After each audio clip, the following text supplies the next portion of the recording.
जितेंद्र आव्हाडांकडून अक्षय शिंदेंवरील गोळीबाराचा 2 अज्ञात व्यक्तींचा ऑडिओ संवाद ट्विट। गोळीबाराचे 3 राऊंड ऐकल्याचे ऑडिओ क्लिपमधील व्यक्तीचा दावा।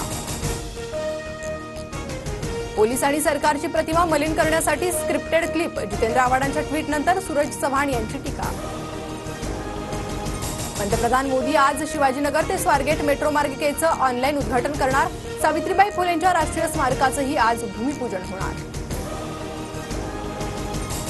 15 ते 20 नोव्हेंबरला निवडणूक पार पडतील असा माझा अंदाज। शरद पवारांचं वक्तव्य। संजय राऊत, नाना पटोले, जयंत पाटलांना उमेदवार निवडीचा अधिकार। पवारांची माहिती। लाडकी बहीण योजना म्हणजे भ्रष्टाचार। इतर योजना बंद करून पैसे लाडकी बहीण योजनेसाठी वापरले। सरकारी कर्मचाऱ्यांचे पगार होतील की नाही अशी चिंता। संजय राऊतांकडून शंका व्यक्त। मराठ्यांचं आंदोलन हाताळण्याच्या भानगडीत पडाल तर राजकीय एन्काउंटर होईल। मनोज जरांगेंचा थेट अमित शहांना इशारा।